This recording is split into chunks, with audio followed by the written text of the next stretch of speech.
Hamıya salam. Bugünkü videoda 6-cı sinif riyaziyyat dərsindən 1-ci yarımil üzrə ümumiləşdirici tapşırıqların izahını paylaşacağam. Bundan əvvəl 2 video paylaşmışdım. Həmin videolarda 1-dən 10-a qədər, 11-dən 20-yə qədər olan çalışmaların izahını paylaşmışdım. Bu videoda isə 21-dən 30-a qədər olan çalışmaların izahını paylaşacağam. Başlayaq izaha. 21-ci sual. İfadənin qiymətini tapın. Bu adi hesablamadır. -45 bölünsün 5 bizə -9'u verər. 5'in kvadratı 25 edər. 50'ni 25'ə böləndə bu ifadənin cavabı olacaq 2. Bərabərlik qoyub yazaq. Bunun cavabı oldu -9. Bunun cavabı oldu 2. Çıxılsın 2. Üstəgəl 23. Bərabərdir. -9'dan 2 çıxanda -11 edər. Üstəgəl 23. Bərabərdir 12. B variantına baxaq. 5'in kubu 125 edər. -125 bölünsün 125. Bu ikisinin cavabı elədir -1. 96'nı -12'yə böləndə, müsbəti mənfiyə böləndə işarə mənfi olur. 96'nı 12'yə böləndə 8 olur. Bərabərlik qoyub yazaq. Birincinin cavabı oldu -1. Üstəgəl -8, üstəgəl 8. -8 və müsbət 8'in cavabı olacaq 0, yerdə qalır -1. 22-ci sual. Ədəd oxunda qeyd olunan nöqtələrə uyğun ədədləri və onlara əks ədədləri yazın. Ədəd oxuna baxanda görürük ki, iki xətt arasındakı məsafə 3-ə bərabərdir. 3, 3. Deməli, bütün xəttlər arasında məsafələrin hər biri 3 olacaq. 3, 6, 9, 12, 15, 18, 21. Mənfi tərəfə baxaq. -6, -9, -12, -15, -18 və -21. İndi isə qeyd olunan nöqtələrə uyğun ədədləri yazaq. İlk öncə A nöqtəsinə baxaq. A nöqtəsinə uyğun olan ədəd 6'dır. Buraya yazıram 6 və ona əks olan ədəd olacaq -6. B-yə baxaq. B nöqtəsinə uyğun olan ədəd 15'dir. Onun əksi olacaq -15. C-yə baxaq. C-yə uyğun olan ədəd 21'dir. Onun əksi olacaq -21. F-ə uyğun olan ədəd -21'dir. Bunun əksi olacaq -21. Y nöqtəsinə uyğun olan ədəd -12'dir. Bunun da əksi olacaq -12. 23-cü sual. Sıralayın. A variantında artan sıra ilə yazmaq tələb olunur. Artan sıra nə deməkdir? Kiçikdən böyüyə. Verilən 5 ədəd içərisində ən kiçik ədəd -6'dır. Daha sonra -2, sonra 0, 3 və 5. Artan sıra ilə yazdıq. B variantında azalan sıranı soruşur. Azalan sıra nədir? Çoxdan aza doğru. Ən böyük ədəd burada 8'dir. Daha sonra 4, sonra -1, -7 və -9.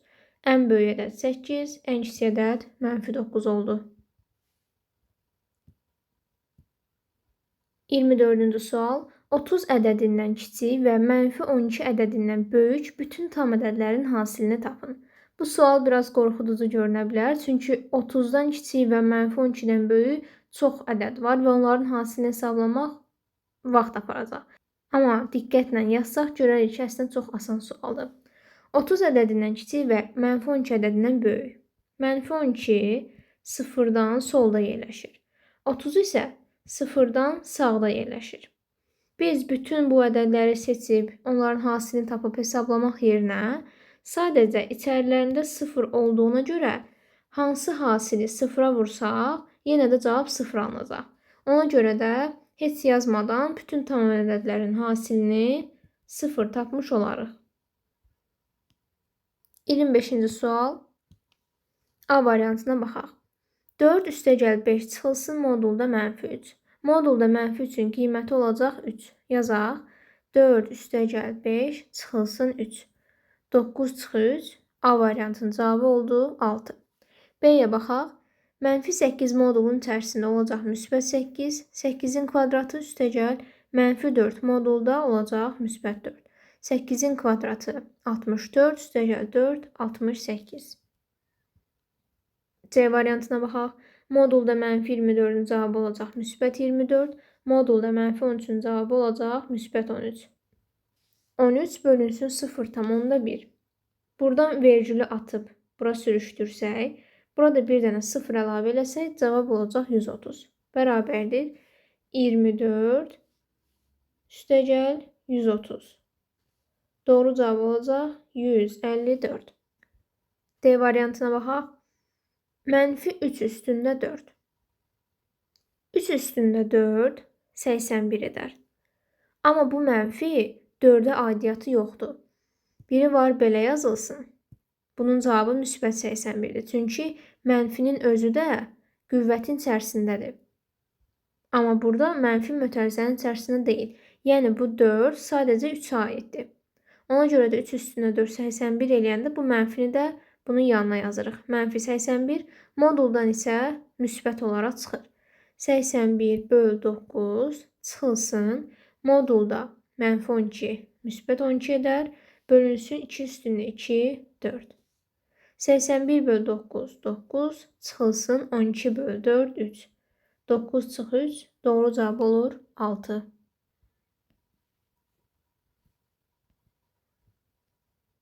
İyirmi 6-cı sual. Birinci ədəd ikincinin neçə faizidir? Hesablayaq. A variantında yazır. 8 ədədi 20-nin. 8-i 20-yə bölürük. Faizlə ifadə eləməyə lazım olduğuna görə 100-ə vururuq. Bunlar ixtisar gedir. 8 vur 5 olur 40%. B variantına baxaq. 25 ədədi 80-in neçə faizidir? 25-i bölürük 80-ə, vururuq 100%-ə. Sıfırları atırıq. 2-yə bölürük 4, 2-yə bölürük 5. 25-i 5-ə vuranda 125 edər. 125-i də 4-ə böləndə 31 tam %25%. C variantına baxaq. 12 ədədi 60-ın neçə faizidir? 12 böl 60 vurulsun 100%. Bərabərdir. Sıfırları atırıq. 12-ni 6-ya böləndə 2 edər. 2-ni də 10-a vuranda 20% eləyər. D variantı. 40 ədədi 200-ün neçə faizidir? Yenə də 40-ı bölürük 200-ə, vururuq 100%-ə. Bərabərdir. Bunlar ixtisar gedir, aşağıda 2 qalır. 40-ı 2-yə böləndə doğru cavab olacaq 20%.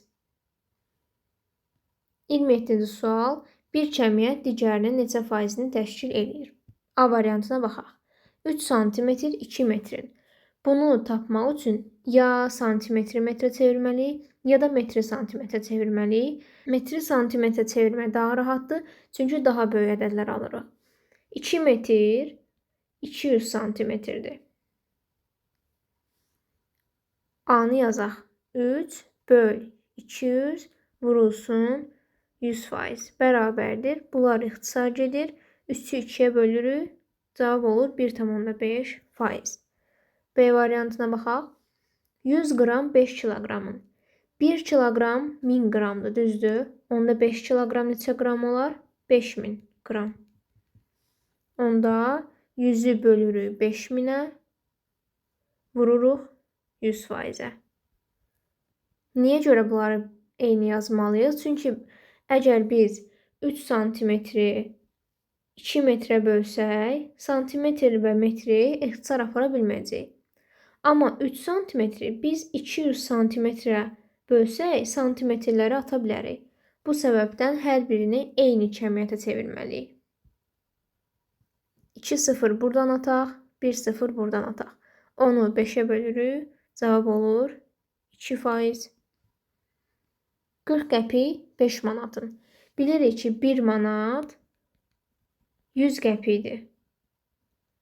Bəs 5 manat neçə qəpikdir? 500 qəpik. 40-ı bölürük 500-ə, vururuq 100%-ə. Bərabərdir. Bunlar ixtisar gedir. 40 bölünsün 5. Cavab olur 8%. D variantına baxaq. 3 dəqiqə 1 saatın neçə faizidir? 1 saat 60 dəqiqədir. 3 dəqiqə 60 dəqiqə neçə faizidir? Asanlıqla hesablamaq olar. 3 bölü 60 vurulsun 100. Bunlar ixtisar gedir. 3'ü 10'a vururuq. 30. 30'u 6'ya bölürük. 5%. 28-ci sual. Diaqramda bağdakı meyvə ağaclarının sayı verilib. A variantında deyir. Alma ağacları bütün ağacların neçə faizini təşkil edir? İlk öncə cədvələ baxaq və təyin edək ki, hər meyvə ağacından neçə dənədir? Alma ağacından 8 dənədir, armud ağacından 6 dənədir, gavalı ağacından 12 dənədir, ərik ağacından 10, şaftalı ağacından 14 dənədir. İndi ümumi sayı hesablayaq ki, bağda nə qədər meyvə ağacı var? 8 üstəgəl 6 üstəgəl 12 üstəgəl 10 üstəgəl 14 bərabərdir 50. Bağda cəmi 50 dənə meyvə ağacı var. Bunu tapandan sonra keçək variantlarda həlləri hesablamağa. Alma ağacları bütün ağacların neçə faizini təşkil edir? Neçə dənə alma ağacı var? 8 dənə. 8 bölünsün bütün ağaclar nə qədərdir?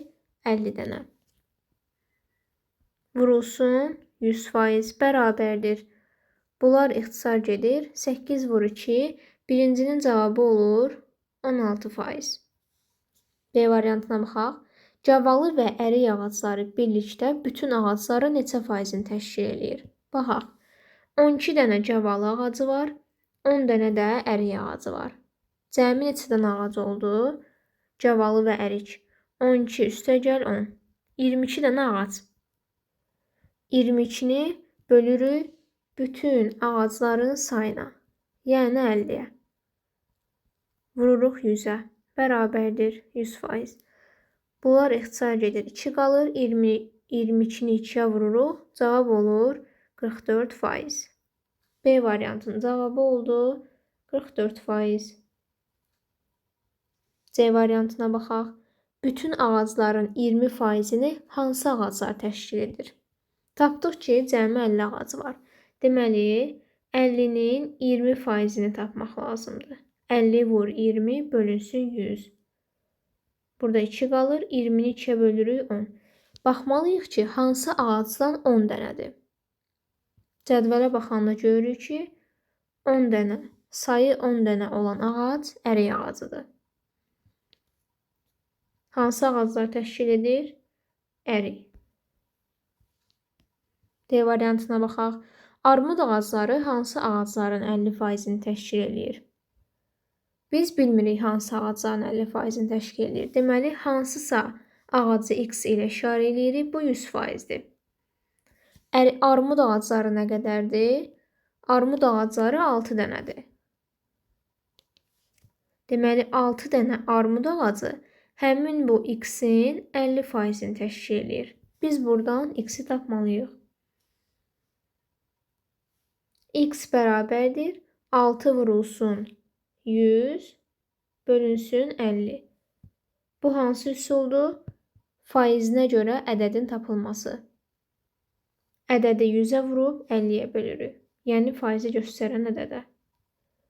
Bunlar ixtisar gedir. 6-nı 2-yə vururuq 12. Baxaq sayı 12 olan hansı ağacdır? Gavalı ağacı. D variantında cavabı olur gavalı.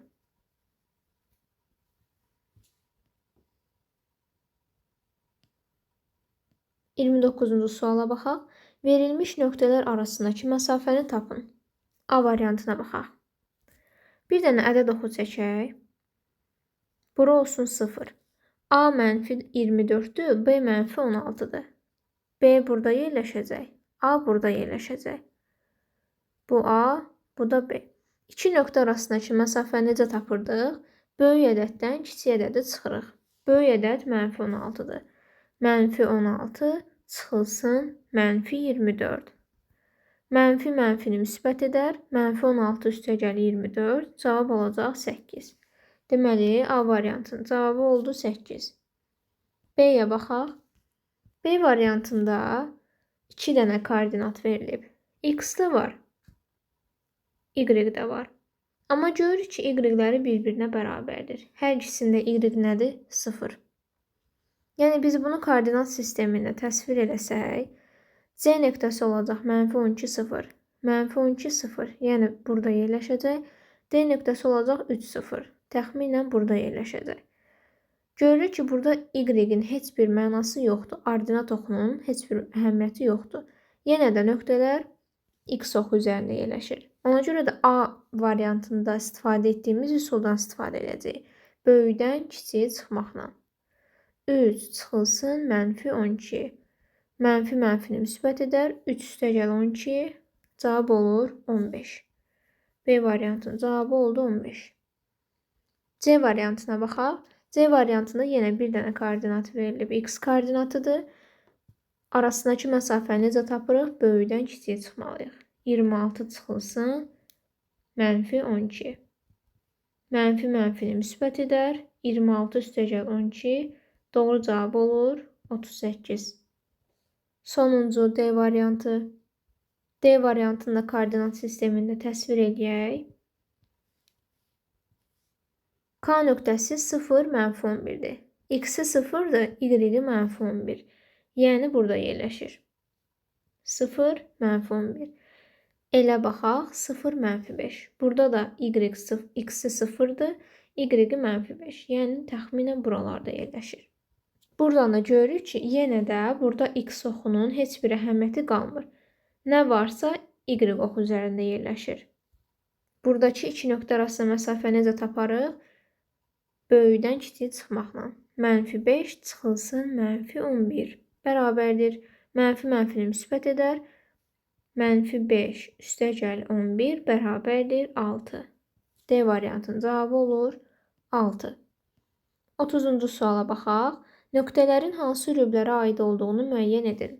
İlk öncə rübləri yadımıza salaq. Birinci rüb, ikinci rüb, üçüncü və dördüncü rüb. Birinci rübdə X müsbətdir, Y də müsbətdir. İkinci rübdə Y müsbətdir, amma X mənfidir. Üçüncü rübdə X mənfidir, Y də mənfidir. Dördüncü rübdə isə X müsbətdir, Y mənfidir. Baxaq. A nöqtəsində X mənfidir, Y müsbət. X mənfi, Y müsbət. Yəni, burada yerləşir. İkinci rübdə qabağına yazaq ikinci rüb. B nöqtəsinə baxaq. 8 və mənfi 5. X-i müsbətdir, Y-i mənfidir. X-i müsbət, Y-i mənfi. Dördüncü rübdədir. Qabağına yazaq 4. C nöqtəsinə baxaq. 4, 1. Hər ikisi müsbətdir. Müsbət, müsbət. Deməli, birinci rübdədir. 1 yazaq bura. D nöqtəsi 4 mənfi 1. X-i müsbətdir, Y-i mənfidir. Deməli, dördüncü rübdə yerləşir. Y nöqtəsinə baxaq. Mənfi 2, mənfi 3. Hər ikisi mənfidir. Mənfi, mənfi. Deməli, üçüncü rübdə yerləşir. 3 yazaq bura. F hər ikisi mənfidir. Deməli, bu da üçüncü rübdə yerləşir. C nöqtəsinə baxaq. 13 və 2. Hər ikisi müsbətdir. Müsbət, müsbət. Birinci rübdə yerləşir. 1 yazaq. H nöqtəsi mənfi 3, mənfi 2. Hər ikisi mənfidir. Mənfi, mənfi. Üçüncü rübdə yerləşir. Qalan çalışmaların izahını isə növbəti videoda paylaşacağam.